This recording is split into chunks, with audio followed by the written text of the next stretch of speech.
ലോക നേതാവാകാൻ ആഗ്രഹിച്ച പാകിസ്ഥാന്റെ ഗതി നിങ്ങൾ ഇപ്പോൾ കാണണം.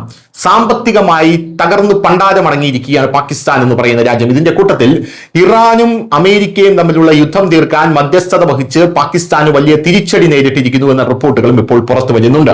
ഈ ഇറാനും അമേരിക്കയും തമ്മിൽ പാകിസ്ഥാൻ മധ്യസ്ഥത നിൽക്കുന്നതിന്റെ പ്രധാനപ്പെട്ട കാര്യം, പാകിസ്ഥാനിൽ സിന്ധു നദീജല കരാർ പ്രകാരം വെള്ളം ഇപ്പോൾ ലഭിക്കുന്നില്ല. ഇന്ത്യ അത് നിർത്തലാക്കി.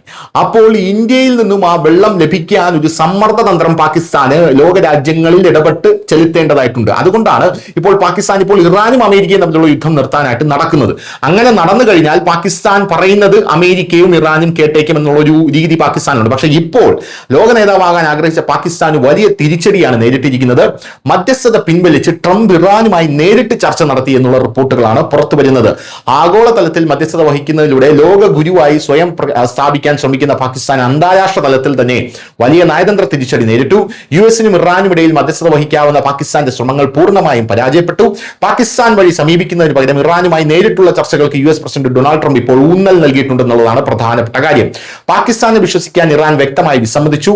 ഇറാനിയൻ എംപി ഇബ്രാഹിം റസായി പറയുന്നത്, ഒരു അയൽക്കാരൻ എന്ന നിലയിൽ പാകിസ്ഥാൻ നല്ലതാണ്, പക്ഷെ ഒരു മധ്യസ്ഥൻ എന്ന നിലയിൽ അതിന്റെ വിശ്വാസ്യത നഷ്ടപ്പെട്ടു എന്നുള്ളതാണ്. അതായത് പാകിസ്ഥാനെ ദൂരെ നിർത്തി ഒന്ന് ടാറ്റ പറഞ്ഞ് ഒരു ഹായ് ബൈ പറഞ്ഞു വിടാൻ കൊള്ളാമെന്നാണ് ഇറാൻ ഉദ്ദേശിച്ചതിന്റെ പ്രധാനപ്പെട്ട കാര്യം എന്ന് പറയുന്നത്. ഡൊണാൾഡ് ട്രംപിന്റെ താല്പര്യങ്ങളെ പാകിസ്ഥാൻ നിരന്തരം പിന്തുണയ്ക്കുകയും അമേരിക്കയ്ക്കെതിരെ ഉറച്ച നിലപാട് സ്വീകരിക്കുകയും ചെയ്യുന്നില്ല.